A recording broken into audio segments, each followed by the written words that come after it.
And it's being called a clean bill. For those not familiar with that term, what makes this a clean bill? Why another short-term extension? Why is that the best way to go forward in your view right now? Well, what we're doing essentially is buying more time to build the federal mainline budget, which will take 60 votes in the Senate, which will involve compromise. And essentially, we're doing the same thing we did in March, which is extending the same budget that President Biden signed, that Chuck Schumer supported, and that the last House Republican Congress supported. So there's nothing tricky here. There's nothing thrown in. This is the same thing we did in March, where 7 Democrats voted to extend the Biden budget.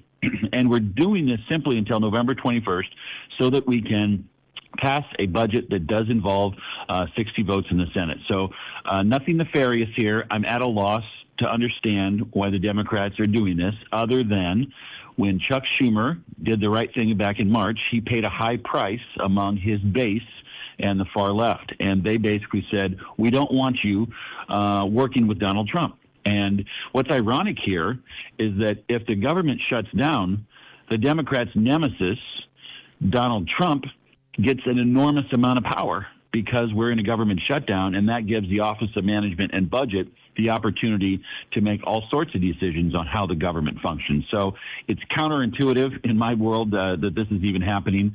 The only offer that the Democrats have made is adding another $1.5 trillion, which includes more health care for illegal immigrants, which is not in sync with where Americans are right now. So I'm hopeful that we can get through this, but the Democrats need to do the right thing.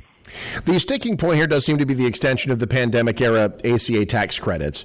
You mentioned compromise. Realistically, how much compromise is there on that issue to be had? How much wiggle room if this is truly the sticking point, how much wiggle room is there? Where do you think Republicans would be willing to negotiate with Democrats on this issue? Well, first of all, I'll say the ACA credits aren't even related to the budget, so they shouldn't be part of this conversation. I chair the Main Street Caucus, and I can tell you among Republicans, there are a lot of different perspectives. These ACA credits are going to be very difficult to navigate. I think it's going to be more difficult than even the budget discussions we're having before November 21st. There are Republicans that see this a lot of different ways. There are a number that want to let them expire. The Democrats had an expiration date on them for a reason, because it was more of a COVID era thing. There was also a number of Republicans that want to see some kind of an extension or some kind of a modification. To be honest, we're not going to find compromise on that before midnight tonight. It's a very complicated issue, and it's going to take a lot of negotiation just to really understand how it impacts people in each district. How do you make it something that happens by next week or next month? I mean, realistically, how much, we just saw the entire Democratic delegation on the steps of the Capitol. You're talking with me. It's 10:55 in the morning. There have been all kinds of interviews. Realistically, how much actual negotiating is being done right now? Well, the House passed a bill that extends the government funding until November 21st. These conversations need to happen in the Appropriations Committee. What's interesting about the ACA tax credits, that's actually in a different committee. That's Ways and Means, and they're not at the table right now with the budget. But those credits expire on December 31st.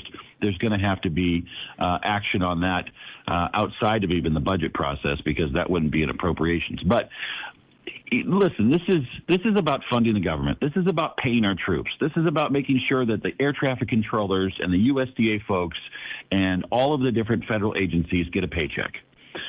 This is a lot bigger than any single issue. And when all we're doing is simply extending President Biden's budget, I cannot understand why we would go through this exercise and put so much uncertainty onto the backs of not only federal workers, but everybody in America. It makes no sense.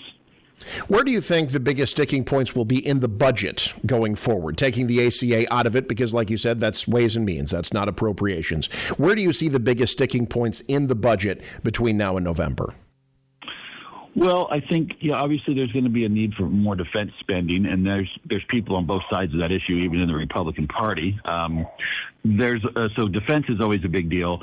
Democrats are going to want to see extra investments in housing, which, by the way, I agree. We need to make sure we're doing everything to keep housing affordable.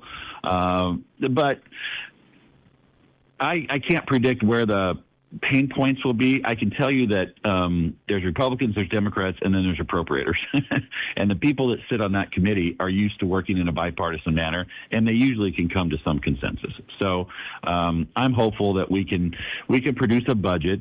And by the way, when we bring that to the floor, we're going to have to know whether or not the Senate wants to do that or not. And so the Senate's working very well together to put it all in one piece. And, I am very hopeful. The last thing I want on November 21st is another continuing resolution. I want a mainline budget, and I'm ready to negotiate and be a part of that conversation.